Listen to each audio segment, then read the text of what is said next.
गुरु और शिष्य की प्रेरक कहानी। एक बार की बात है, एक गुरु अपने कुछ शिष्यों के साथ पैदल ही यात्रा पर थे। वे चलते चलते किसी गांव में पहुंच गए। ये गांव काफी बड़ा था। वहां घूमते हुए उन्हें काफी देर हो गई। गुरुजी थक चुके थे और उन्हें बहुत प्यास लगी थी।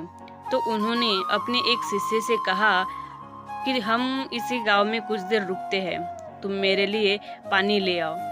जब शिष्य गांव के अंदर थोड़ा घुमा तो उसने देखा कि वहां एक नदी थी जिसमें कई लोग कपड़े धो रहे थे तो कई लोग नहा रहे थे, और इसी वजह से नदी का पानी बहुत ही गंदा सा दिख रहा था। शिष्य को लगा कि ऐसा गंदा पानी गुरुजी के स्वास्थ्य को खराब कर सकता है।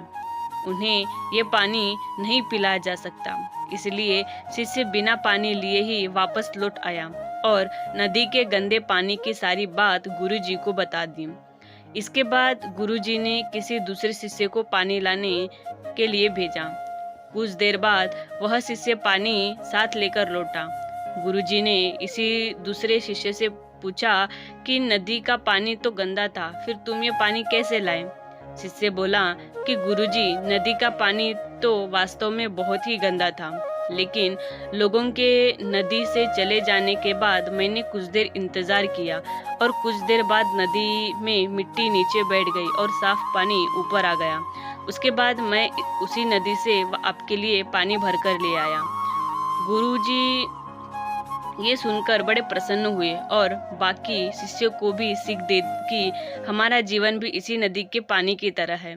जीवन में कई बार दुख और समस्याएं आती है तो जीवन रूपी पानी गंदा लगने लगता है, लेकिन थोड़े इंतजार और सब्र के बाद ये सतही दुख और समस्याएं नीचे दब जाती है और अच्छा समय ऊपर आ जाता है।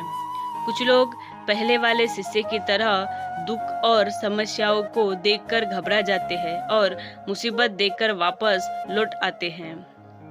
ऐसे लोग जीवन में कभी आगे नहीं बढ़ पाते हैं। वहीं दूसरी ओर कुछ लोग जो धैर्यशील होते हैं, इंतजार करते हैं कि कुछ समय बाद गंदगी रूपी समस्याएं और दुख खत्म हो जाएंगे, वे ही सफल होते हैं।